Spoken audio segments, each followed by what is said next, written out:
United we stand and divided we fall. Although that's kind of absolute bollocks. Welcome to Red Pill Diaries. This is Craig. I forgot to say at the start. But this theme I want to discuss now, right? The first example I'll use is one that I used in a for a different topic the other day, which was the French Revolution. Ask yourself, how did the lives of the French change for the better? Well, no. How did their lives improve in comparison to any other country in the world? And the answer is not at all. All they did was stop themselves. Revolutions, if you look back throughout history, have not happened because people can see, hang on, we're ruled by these bunch of assholes, let's get rid of them. What happens is these assholes get away with hundreds of years in some cases of treating everyone like shit, being a parasite to everyone, making deities of themselves, and torturing and just gross injustice against the people, taking all the best resources and things themselves, and women and everything. That's just how it's been. And all the revolutions have been is when a threshold gets reached, it's almost like the elite are going, they've taken this long, I mean, look what they were putting up with in France, and what did they get them? Their life wasn't better than anyone else. France didn't propel forward and show the world the way. I mean, people were going about the liberty thing in America, for example. The Statue of Liberty wasn't even what they say it is. The Statue of Liberty was a man. Is a man. Look at his face. It's modelled on the brother of the guy that made it.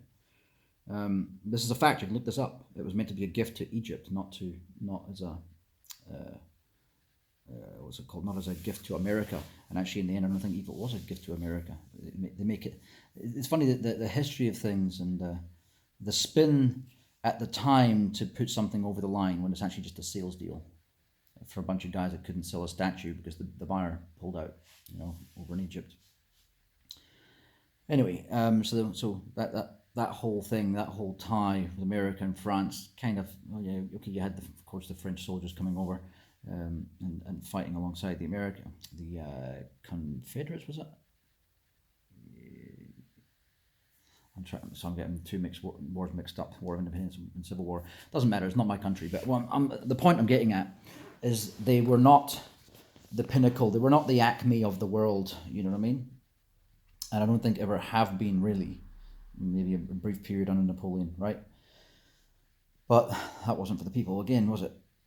So, are we really stronger when we stand together? If you look at fish in the ocean or a flock of birds in the sky, standing together gives the weak the ability to survive a little bit longer by hiding amongst the other quaking, scared, prey. Same in the ocean. If you have one fish by itself, even a barracuda is not going to go after it. They're gonna start circling. The way they fish, whether it's killer whales, whether it's a blue whale, they hunt in certain ways with air bubbles and everything to corral things into a big group. That group's obviously together, isn't it? Then one big bite, they're all gone. To chase after one by itself is not going to be worth it because the energy expended to get that single tiny little sardine of a meal just isn't worth it, is it? Well, I'm gonna say something that's probably not going to be well accepted by most people, and that is looking at my own life now and how my family have at every opportunity. I've always been there for my family. I've spent a lot of time, money, effort, annoyance, frustration, helping them with things, having random tasks put on my plate constantly just to help them out over the years. And you continue to do it. You get to a point though where you're not getting the help back. Same with friends, just in general. Not every friend, of course. So because you realize that, it's like, okay. And you see, I've seen a lot of people start doing this now, and I've mentioned this in previous episodes, for example, about getting people out of your life, getting negative influences out of your life, people who are never positive, people who never bring anything positive into your life. People who wouldn't do the same for you is a big one, right? People who doesn't matter how much they do for you. It's when you look at the sacrifice they make. If there was no sacrifice involved, if someone's a multi millionaire and they gave you $100 because you were down at the pub and you forgot your wallet, it's not really a sacrifice, is it? It's when that person puts themselves out their way, when they go without because they gave to you. That's that's the measure of a good person, or someone that actually literally cares about you. So a lot of us have realized that even our closest friends that we've had for years, there's nothing good about them. They've either slowly become shit people over time, or they've always been shit people, but you've known them for a long time, your standards have raised, and now you've actually just discovered the only reason you were friends with them is because you've known them for a long time. So then you start to discover that, I remember my brother Paul saying this years ago, and he's pretty fucking useless, just at most things in life, very unhelpful, very selfish. But he actually said, I always do better when I'm not around my family. So if someone like that, someone who's effectively, I'm going to be quite scathing here, but it is true. My brother is a bit of a parasite, right? And for someone like that to be recognizing that even people are a liability around him, you got to realize that people who are very useful, helpful, and always giving, those people will get burnout. They will get used to the point of collapse. The Animal Farm, the horse in Animal Farm. You know what I mean? You just end up going to the knacker's yard once you've seen this in many movies. Like one that sprung to my mind was Blow by Johnny Depp. Gave them a good life. A lot of these gangster films are like that. Once times aren't good, then everyone disappears. You've got no one around you, and it would just it just brings you to the obvious realization that you're actually stronger by yourself. And then, as a bonus, if you have spent time around people and people have had the opportunity to test themselves as you had your opportunity to test yourself, your true friendship to someone else, then you can form these tight bonds with people. Like I do have very good friends around the world, and they will do a lot for me, have done a lot for me, and I will do a lot for them. And I won't even blink. It doesn't even feel like a chore, especially when, see, a lot of times in the past, it still didn't feel like a chore when I helped out really good friends, but sometimes it was a struggle. And why was it a struggle? Because I helped out a bunch of pieces of shit that didn't deserve it, so they had worn me down. And this is what you notice in life in every regard. Like, for example, if you're around a bunch of people that are always financially struggling, like their constant rest pattern, where they are in their sine wave of life, their constant rest pattern is minus 20. And yet that person will still ask you for money knowing there's no fucking way he can ever pay you back. So what he's basically telling you right now, but when you're younger, you'll still give them the money, thinking that somehow things will be different and people will just grow a conscience or not be such a piece of shit.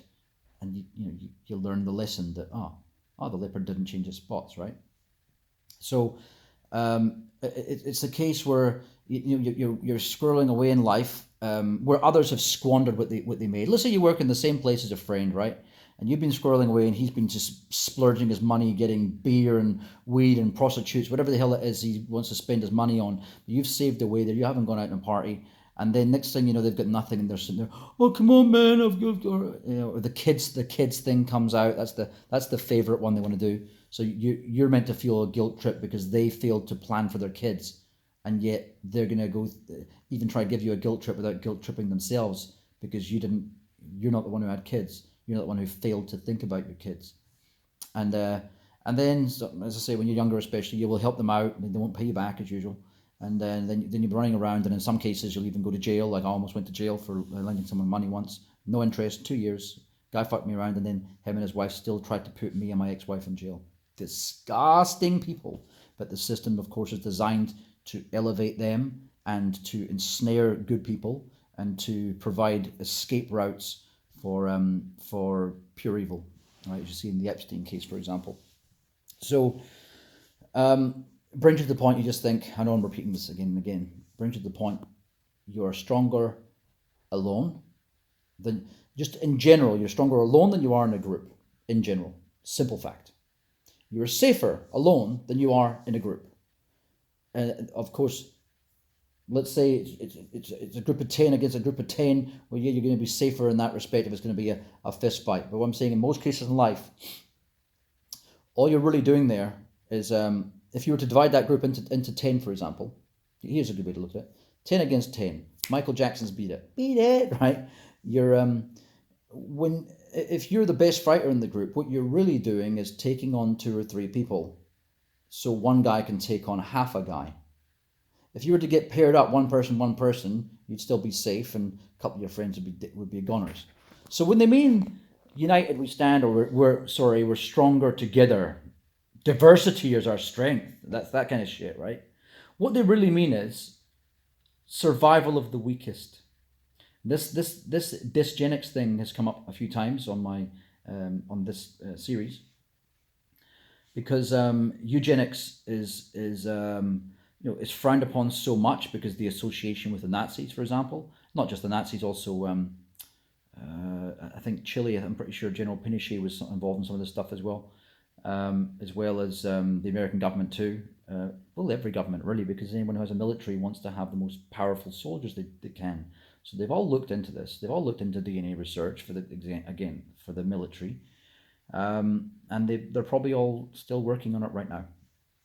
You've probably got the output from some of these eugenics projects that have happened, but they still get the bad rap. And I think the reason they get the bad rap is that narrative is seeded on purpose to stop anyone but them doing it. So one is to make it illegal, even though we know they're doing it in the background. And the other one is to stop the common man doing it, so they can't compete against what the military might have, right? And in life, it's I think overall we're living in a world that wants cattle people, whether those people were in previous slave generations. When you couldn't choose your job. Stephen Molyneux, in one of his videos called "The History of Your Enslavement," explains these different slave cycles that have happened throughout history, where, for example, your name used to be Smith, and that meant you were a blacksmith, for example. You didn't get to choose your job, it was done by name. Adamson, and you were the son of Adam, who's a whatever, he was a carpenter or whatever. These kind of things, right? And then they got to the next slave age where you got to choose your job, but you're still paying taxes. That's our one, right? So the next one is rather than harvesting your physical energy, as I said in a video a few days ago, they're and your mental energy or mental output, your creativity. They're now just going to be harvesting just pure data. And I still don't believe that consumerism is important. I think that consumerism was something that's been used to great effect since the 1950s, 60s, but especially 70s to today. Consumerism has just exploded. That was only a vehicle to allow money to go back into the hands of the few, and we've seen the result is that's what's effectively happened. We're hurtling towards a neo-feudal society. And anyway, the simple fact is, look what's going on in the world right now. People still haven't stood together all this time. Look at the stuff that's happening in, everywhere from West Papua with the Indonesian government, what they're doing there, right? Not to say that they'd be able to take over Indonesia, because Indonesia's got 120 million people. That'd be a difficult call. But no one's even really got together and explained how the Australian government helped the situation there and in East Timor. They're only 24 million. No one's got together to expose that. No one's got together to expose. Actually, I'm purposely bringing up developed countries here because I'm showing how bad it is. We already know in the Congo and places like that how bad it is in not Sudan. Where the hell is it again? It'll come to me. It's a Belgium or French territory. Come on, Uganda. In Uganda, where they have the coffee plantations, right? So they're growing a lot of the world's coffee now because Vietnam, all the trees are getting old. They're failing to plant new ones. That's most of the freeze dried coffee in the world comes from Vietnam, from stuff that the colonialists planted years ago, 100 years ago. And the coffee plants don't last forever, and these people are doing nothing about it. They're just living their lives like the third world people do. They just go on next day, next day, next day. Your house falls down, you build a shack next door. It's just the way third world is different than the developed world, right? They don't fix shit. So basically, in those situations, people got cleared off their land, and it's land that they had on title. No one did anything. No one really stood together. There's a lot of great corruption, but we already know that about the third world. But in the first world, it's no fucking different, and yet we still don't stand up. We stand up when it gets so bad, when the elite are taking the piss to such great effect. It's like even they're like, they still haven't even done. These people are fucking suckers. Watch this. Let's try this next. Let's try and make them all walk around with this fucking mask on and whatever one they'll make us do next. Let's make them. Simon says, you didn't pat your head while you were wearing the mask. It really is getting that ridiculous. And the simple fact is, I feel better and safer in my life that I just got out of these countries where I was part of, and it would be just the same in this country, by the way. If I'd been working here, got myself in the system, not to say that this place is freer than most countries. Like Bulgaria is freer than most countries. But when you get in the system, a lot of these places, they're almost as bad. It's just that I never got in the system. I don't make any money here. I don't plan to ever make any money in this country. I'll spend money here so the economy gets money from me. But by not taking part in the economy, I don't have to take part in the bullshit. I don't have to take part in the straw man of my name and my my entrenchment into the system, right? The system.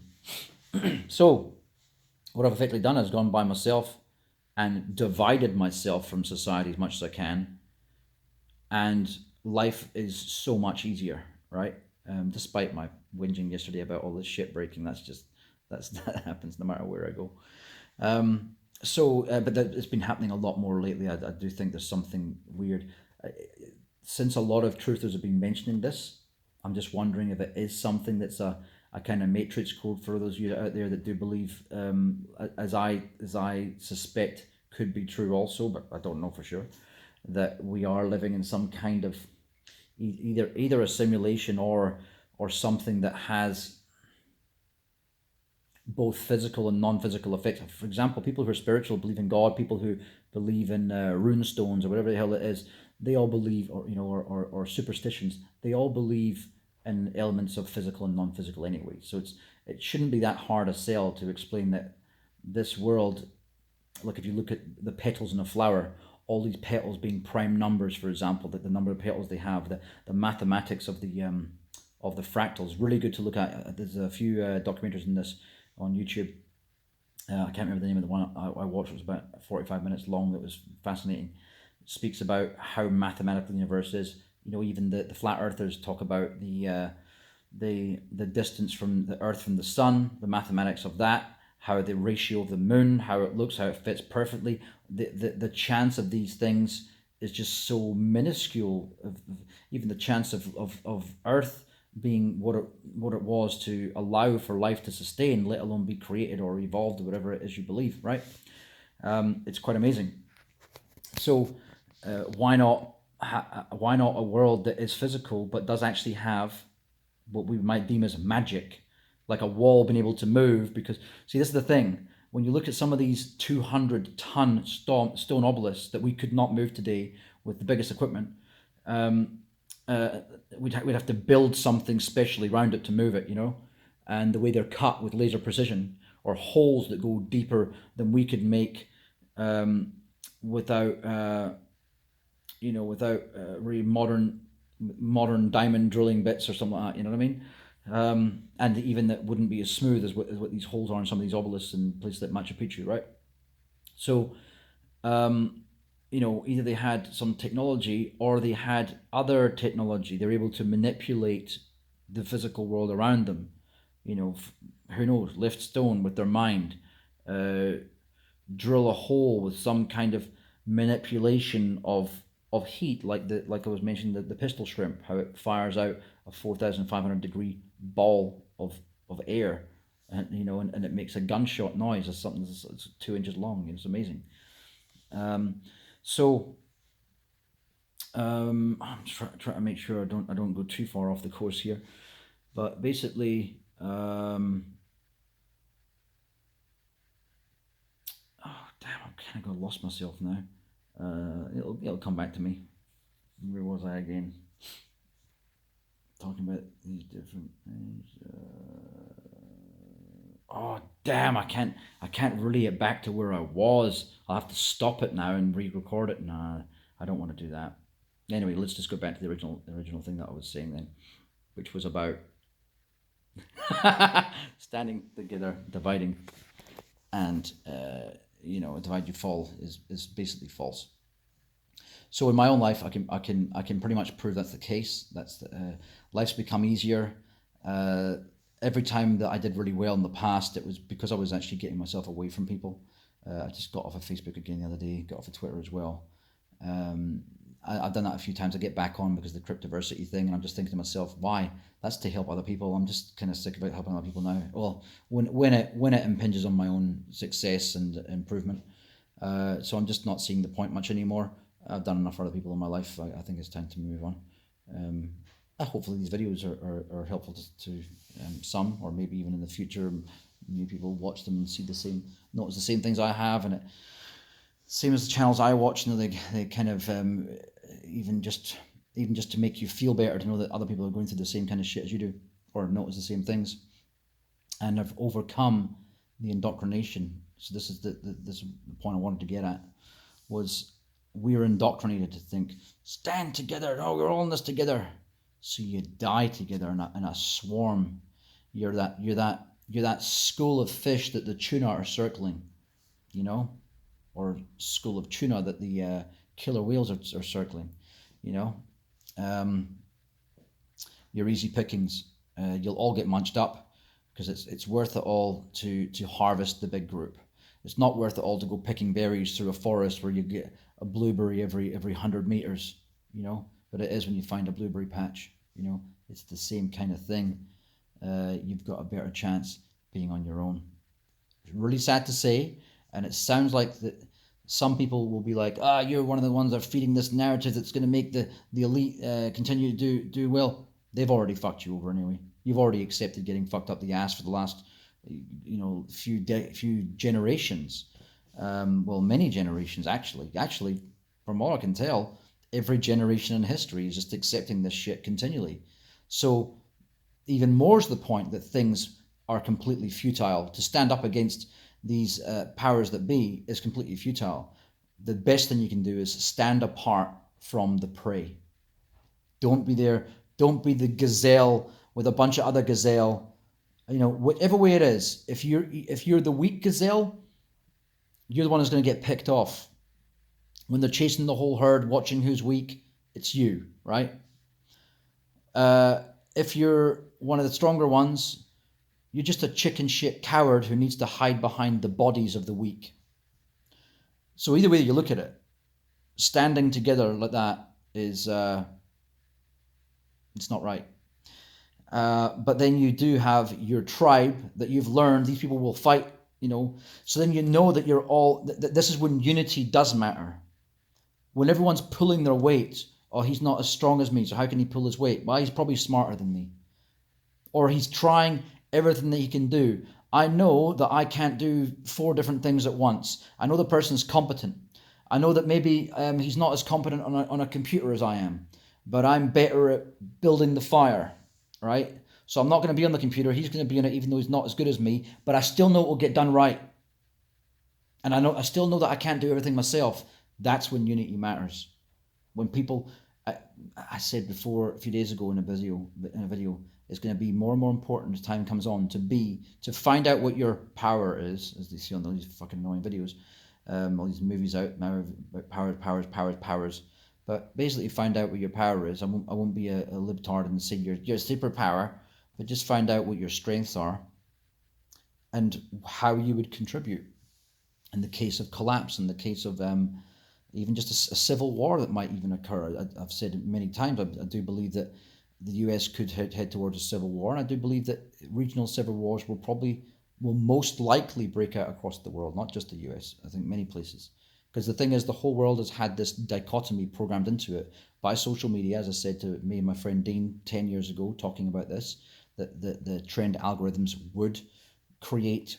It would push everyone towards the left and to the right. Instead of being moderate and have a spread of people across the spectrum, it's done exactly that. It's radicalized left, radicalized right. There's very few in the center, and there's very few in the left who can see any, even when sometimes the right is correct, they will just not see it, and same vice versa. They were just programmed to say, no, go blue. Blue says this is the way.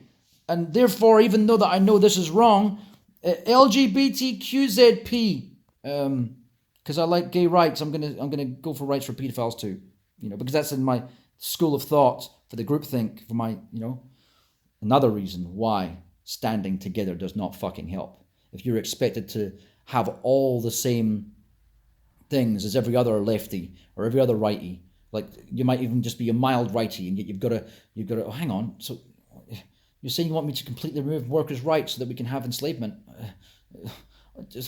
That's not really what I signed up for. Or in the left camp, you mean we can't own anything? You want to be complete commies, but meanwhile everything's owned by Zuckerberg, but they're capitalists, and it's kind of neo-feudalism. Is that what you're really saying?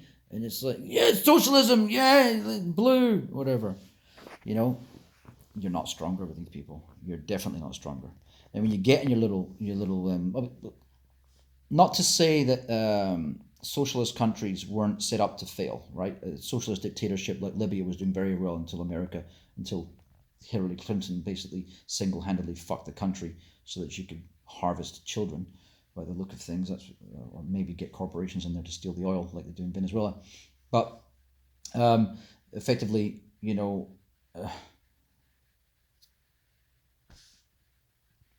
living in a clown world, right? In most cases, when you've had socialism or communism, what you've already had is cultural Marxism, financial Marxism, everything leveling the playing field so no one could have anything more than each other, which is perfectly fine in some ways as long as everyone's pulling their weight. I mean, if I'm born with more ability than the next guy, and that next guy's slogging his guts off, I see him at the end of every day, I don't mind if he's got as much as I do. It's like, I got my God-given abilities just given to me. That's why I'm not proud to have blue eyes. I'm not proud to have ears. I'm not proud to have a nose. And, you have what you're born with. There's an element to, chip in where you can. But there's also an element to what I can see in this world, and that is people who make excuses for doing fuck all and giving nothing, but still expecting everything back. And this is the neoliberal culture of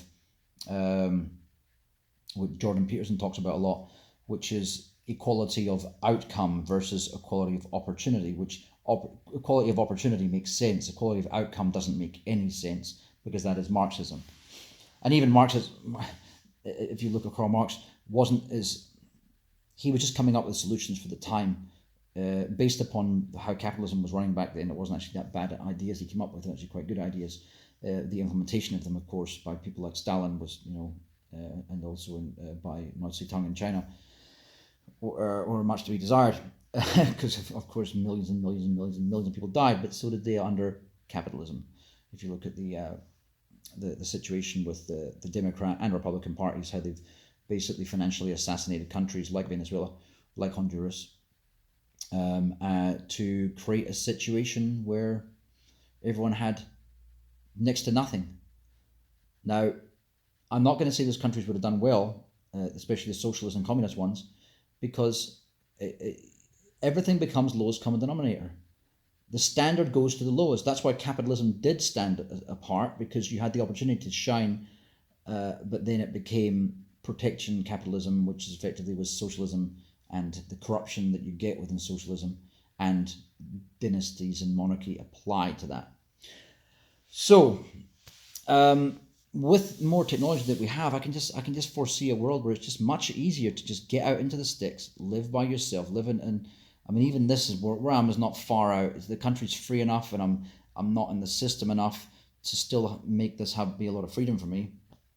I don't have to worry about just constantly chipping away and just exerting effort and getting up. Oh God, I got in this office and I work in a job I hate, and I need to pay the bills. I need to keep the roof over my head. I haven't got that life, and I couldn't go on living that life. I'd be living in a tent if that was the only option. I'd be living out in the countryside in a tent. I would be, because that is a better life.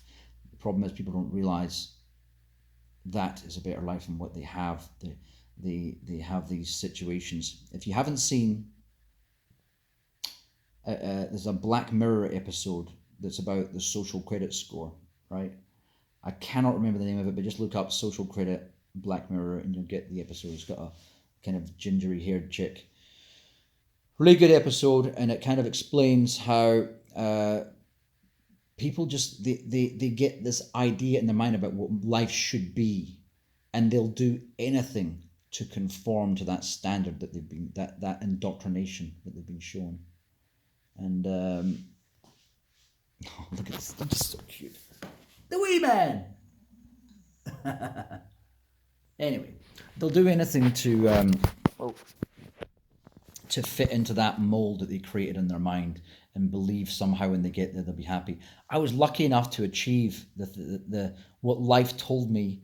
I had a few high flyer jobs when I was younger, so I was able to get to this stage quite early to realize, oh, this hasn't made me that happy. Traveling around has. Just, having the freedom of not having to answer to, just not being a cog in a wheel, just having this job that lasted for 20 years that you've gone to every day and only had 3 days off because of a bout of mumps that you had or whatever it might be, you know what I mean? Not realizing you're just a system slave. So I was able to break free from that quite early.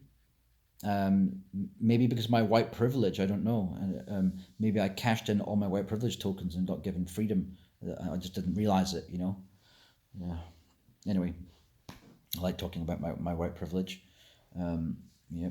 I was gonna make a cryptocurrency coin called white privilege token, WPT. I still think it'd be a really funny thing to do, just as a laugh, just a piss take. Right, so I'm going to move on from that one. But yeah, the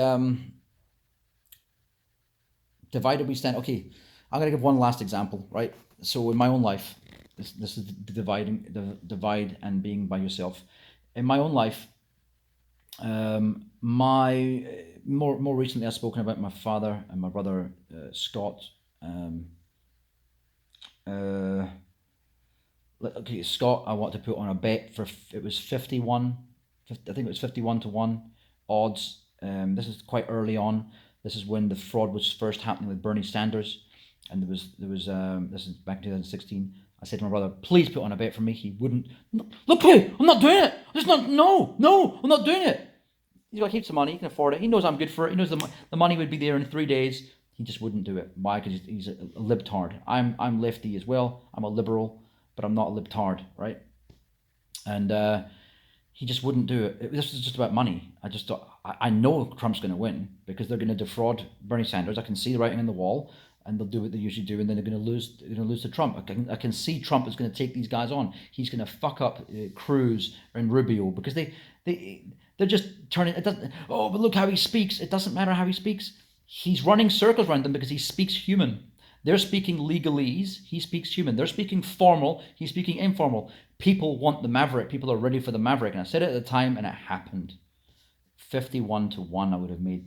I would have made 50. I would have got 52 grand back. I think something like that. For the sake of $1,000, and it was like a no-brainer. I knew it was going to happen. Just like I'm almost certain this time, unless there's any curveballs that get thrown in, it's pretty much in Trump's pocket, regardless of what the polls tell you that Biden's going to win. Because who the fuck is going to vote for that senile guy? Okay, they both aren't the best talkers. They interrupt, but reality is they were both interrupting. They said that Trump interrupted. They were both interrupting. The politics is all fake anyway, right? But there's aspects of it that I think are allowed to be real to keep up the subterfuge. You know what I mean? There's probably some things that when the WWF's happening, they can pull out a little maneuver here and there that's off script and get away with it because the producers want that. It gives it more reality. You know what I mean? It fools the viewers a little bit more, and that's what I believe is effectively what we have in politics, right? There's a few. They're all hand selected people, and they get put in a big pile, and then so we get to choose one of the ones that they've selected, because they're all the same. So it gives us the illusion that we've had choice, and there's none, right? So that's what Scott did there. Many times I've helped him out so many times. I helped Scott get very wealthy, and he never helped me fuck all. And my brother Mike had the same issue with him, didn't help him at all. My dad, same thing. A while ago, cryptocurrency really low. Of course, I hadn't sold at the top, but I'm seeing it at the bottom, and I'm like, I can see it's at the bottom. I can see, I ask trader friends, where do you think it's going to go from here? Or based upon trade, it's going to start hiking up soon. Damn, it's at 3.5. Oh God! And even now, it's still suffering and flopping and groping, as Crypto Face says, flopping and groping around, and it's still at 10 grand or over 10 grand, and yet it was at 3.5 grand. Then I knew it was going to go up. My dad wouldn't lend me any amount. I started high. I went, okay, well, what about that? Okay, what about that? What about that? Okay, the answer's no. But there's zero risk in it, because you're actually sitting on top of my assets in South Africa that you could sell for it.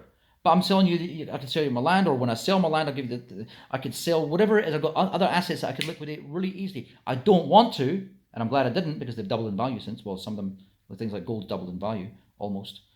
You see what I mean? I don't want to sell them. Just come on, I'm good for it. I know this is going to go up. If he'd done it, I would have made 500k profit. If I went down all the way to the 5, okay, just for shits and giggles, I asked him all the way down to 5,000, and he still said no. And that told me he's a matrix down. My own father is a fucking matrix download. He's making sure that someone around doesn't get ahead, even though I would have helped all his kids make sure all of us are fine. And even a fallback plan for himself if things fuck up from South Africa. Oh well, at least I helped my son make fucking shitloads more money, and he's in a good position that he can help me out without even blinking. And instead now I'm playing the long game investment wise, so I can't go out and get things sorted. Any medical things I wanted to do, for example, right now, because I'm not prepared to sell when I know things are going to go up. Okay, I might end up dying for I said in the video the other day, I'm happy, whatever, if I die. But my point being is that I wasn't stronger with them, was I? They're my own family.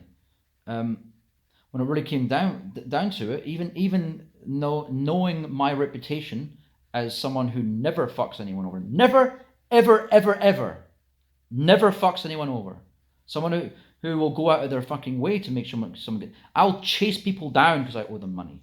That when I was younger and I needed to borrow money off people. This is a situation where could you do it? Or would you do it? Because you know how I am with investment. I'm really good. I often don't have the resources in the past to buy into things, and I've had to watch them go up. And people have seen me make the calls, know that I'm right. Oh damn! I wish I'd lent you the money now. Didn't. Another friend in Corin in New Zealand recently helped him through heaps of shit. Helped him get heaps and heaps of money. And then he had suggested to me he was going to give it to me. The time came, because my dad fucked me around. Well, this is really good. You're going to help me out. Time actually came to do it. Oh, I want to make a bit more of it. Whatever, mate. Fucking, I've never asked for anything off you, and I've helped you out. But fine, I'll give you half the profit I make. Let's say I turn 100,000 into 500,000, because that's what would have happened. By the way, that was the margin. It went from 3.5 grand up to 14,000. I don't mind. Whatever. I'm not greedy like that. I'll give you fucking 3. I'll give you 60% of it. I don't care. I'll give you 80%. Making 20% is better than making nothing. Still no. Still, and that tells you what is that person they're not worried about me being a risk, because these people know me well. I mean, that friend's known me for 25 years. My dad's known me my whole life. These people know my integrity, so they also know the position I'm in, that I can also afford to pay them back. So you have to ask yourself, what makes their mind do that? And I can only say that they are fucking Agent Smith. I'm correlating this to the Matrix, of course, because you can make a lot of correlations to the Matrix. But they're doing, a friend in New Zealand had the saying, a friend to no cunt. And it's true. And this is why I don't speak to a lot of my family and friends anymore. It's because, what have you really done to help me? And what it also means is that the friends that I've kept in my life, I can afford to do so much more for them. I've got so much more time for them when they really need my help. You know what I mean? Or just to spend time around, because I'm not having my time wasted by these complete parasites and these Agent Smith fucking download, people who are just there to trip you up and to prevent you getting forward. In many cases, Schadenfreude are jealous of you getting forward. They want to have you staying in Queens in 1980 when it was all fucked up, or parts of Brooklyn or shit, because they didn't want you to cross over to Manhattan. They would do anything for you to fail. That's the reality of human beings. Find out which ones are like that. And I know this is like my third video on this topic, but it's so fucking important. It really is. Get the fuck away from people who are just absolute liabilities, parasites, people who are using you as a human shield. Get the fuck away from them. All they'll do is draw attention to you by their stupid actions, or all they'll do is cause you to be part of their shit because they caused bullshit with a neighboring tribe. I'm just bringing it back to different levels you can understand no matter where you apply it to. You know what I mean? Which time it might be going on, what kind of paradigm I might be living in at the time. But that's the truth. That's how it is. They will just bring shit into your life, because even the good people who are assets in your life, the people who they quench your thirst for love, and for good conversation, in-depth conversation, for proper friendship, and just coolness about what cool people, how they feel to have around, like my friend Ian and Dean, and so many of my friends that are just fucking cool to be around. You know what I mean? Awesome conversation, just about you want to get something done, you can bounce an idea off them because it's their area. I don't know. If people who've got different skills you can apply to your life, whether they're a bricklayer or a sound engineer or whatever it might be, and they'll actually help you. They'll not sit there and go, I'm jealous of that thing you have, so I'm going to make it. I'm going to build this half-arsed. You know what I mean?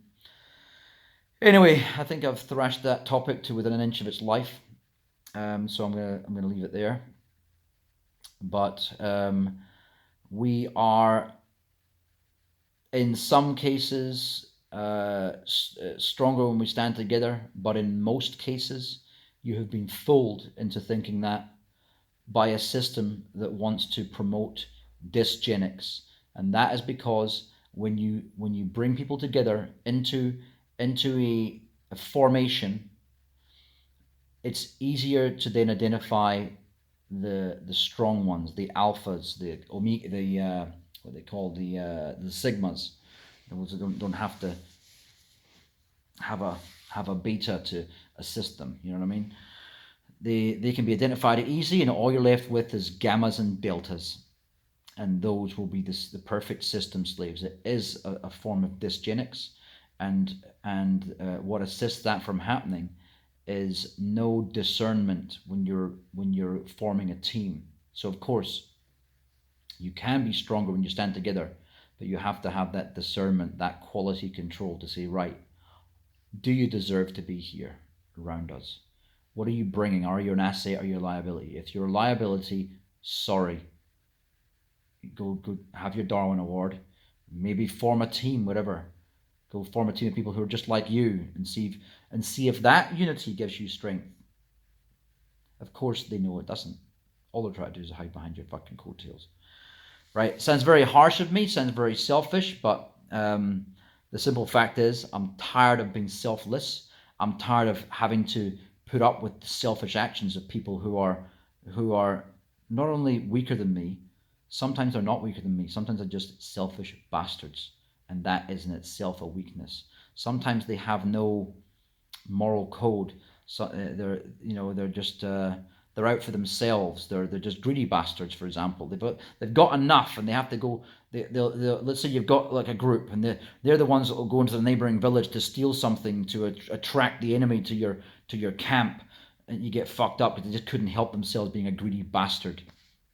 Didn't tell any of you they were doing it, so you all get slaughtered in your sleep. I'm just giving you some analogies here to really understand that even throughout history, this has been a repeating thing.